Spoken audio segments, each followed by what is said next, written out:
There's a kind of horror that doesn't come from the dark. It comes from a sunlit field, a friendly village, an old song, and the slow realization that you're the only one here who doesn't belong.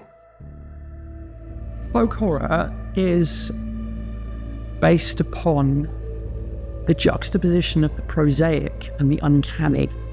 A loose collection of films which we might call folk horror.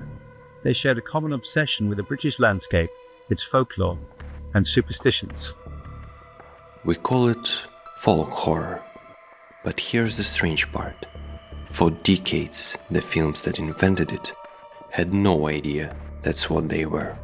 Whereas a lot of the people making them in the 70s were not active, they weren't trying to make a film that fit into a folk horror mold, even though the term folk horror did exist then, it wasn't widely used the way it is now. And a lot of the older filmmakers who were making films in the 70s, when you ask them about folk horror, they're like, what is that? I wasn't really interested in Dracula, but I was interested in the dark things that people feel and the dark things that happen. And that was what I wanted to explore. Wouldst thou like to live deliciously?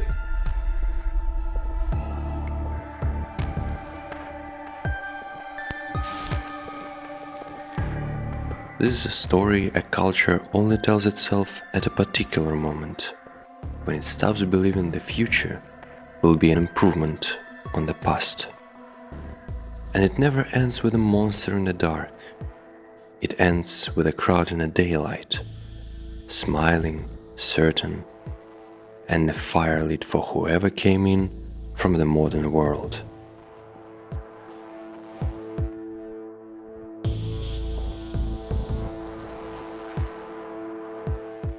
It always begins the same way, with the land. In folk horror, the countryside is never scenery.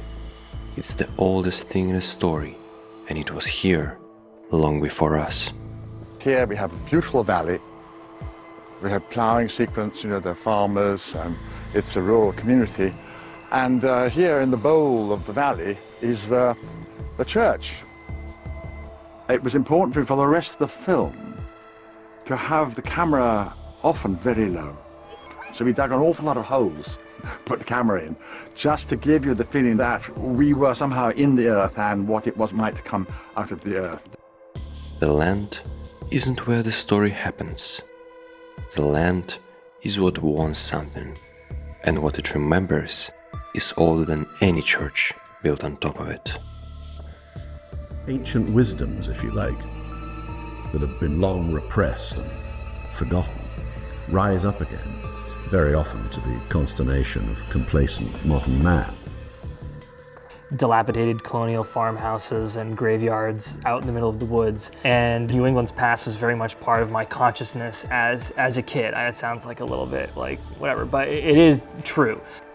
The whole thing is lit in such a way where just everything is there. There's no shadows, but there's a darkness everywhere. The blossom came, but the fruit withered and died on the bough. That must not happen again this year. Here's the whole genre in one image. The land fails and something has to be paid. The modern world is only the thin crust on top. Folk horror's first move is simply to strand you down here with the soil and whatever's in it.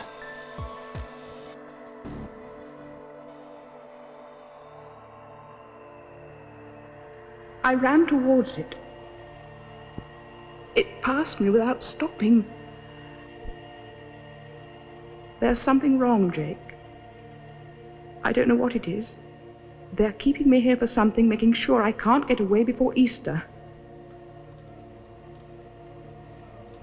I'm afraid. The outsider who comes to the village and discovers these secret practices and ends up being sacrificed or whatever, that goes back 100 years before films were made.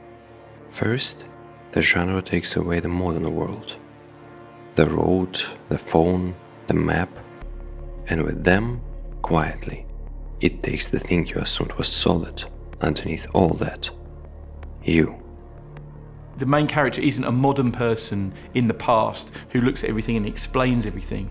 You're just dropped in, you're parachuted into the time. As long as people are cut off from some established social progress of the diegetic world, the folk horror chain can continue in its horrific domino effect. What went we out into this wilderness to find? We travailed a vast ocean. For what? You come from the city, cannot know the ways of the country. And notice who we are watching. The stranger, the rational one, the person who doesn't belong. We are always on their side, because in the modern world, so are we. Hold on to that. It's going to cost us.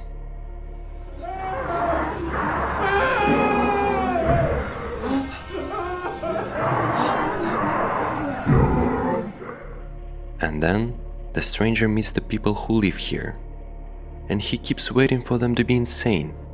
They never are. That's the real horror of folk horror. Not chaos, but the world whose logic is perfectly, gently airtight. Without a doubt, the best known of this group of films is The Wicker Man. Set on idyllic summer isle, it pits the pagan islanders against the upstanding Christian hero. It is the image of the penis, which is venerated in religions such as ours, as symbolizing the generative force in nature. O God, my Lord, I now begin. O help me, and now leave my sin. For I repent, and now shall be. From evil I will turn to thee. None ever shall destroy my faith, nor do I my will cease to say. O God, my Lord, I now... A Puritan's nightmare. If I could upload a Puritan's nightmare directly into the audience's mind's eye, that would be the goal. And it was never only about pagans and old gods. Point any faith far enough into its own logic, and you arrive at the exact same place. Children of the Corn, this fundamentalist, extreme fundamentalist version of Christianity, where the children were believing that their parents had let down their religion and that they have to get rid of the parent. We view life as a circle, a recycle. The lady who jumped, her name was the catharsis of the final girl finding community among what she once feared. You simply never understand the true nature of sacrifice. Here's the vertigo the whole genre is built to give you. If their world actually holds together, then the man who doesn't fit isn't the victim of their madness. He's the intruder in their home, and we walked in right beside him. You know, Jesse Wente has the quote in the film that probably gets the strongest response from everybody about kind of the colonizers' fear of being colonized themselves, because they know what had to happen for them to have the life that they have.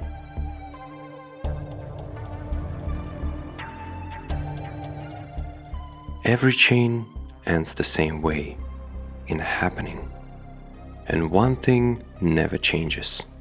By the end, the outsider is gone, burnt or taken in, exceptionally hollowed out. What stays is the village. The game's over. You came here to find Rowan Morrison, but it is we who have found you and brought you here, and controlled your every thought and action since you arrived. Well, don't you see that killing me is not going to bring back your apples? You can't. What? The fuck is this? Reconstruction. So, keep his hat on. And I think we were going for this feeling of awe as opposed to a feeling of horror. As Horga takes, so Horga also gives. Thus, 9 in all, to die and be reborn in the great cycle. We walked in beside them because they were us, the modern eye that explains everything. And folk horror's cruelest trick isn't that it kills them, it's that it never argues with them. It doesn't need to.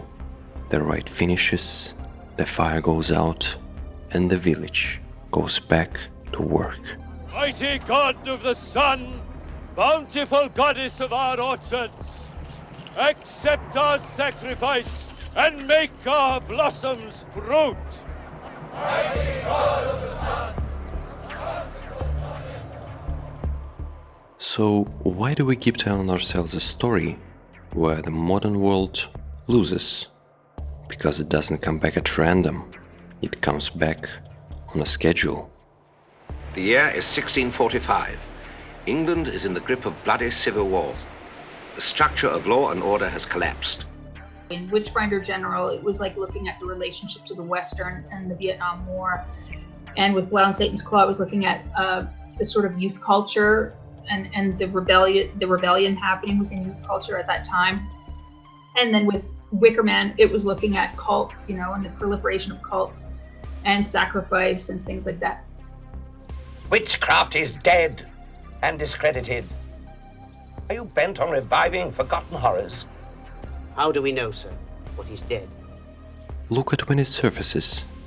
The early 70s, as the post-war promise went sour.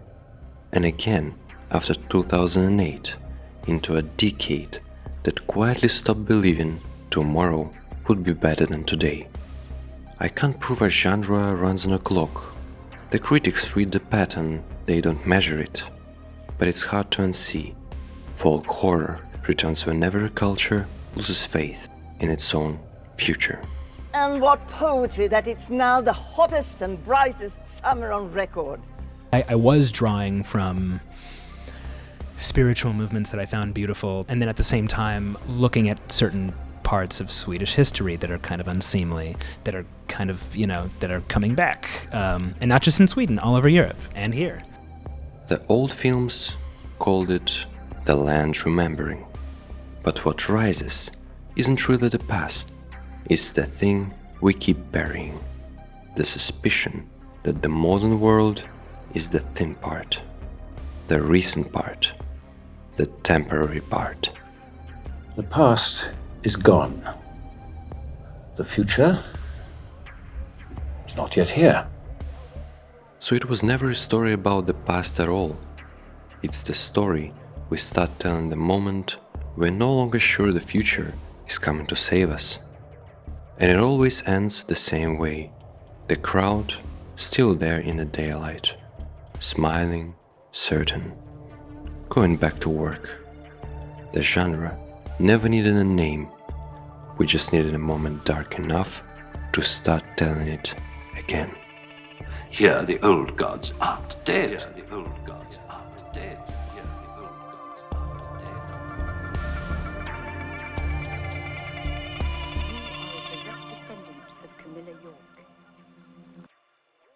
You are a direct descendant of Camilla York. You are a direct descendant of Camilla York. He's nice.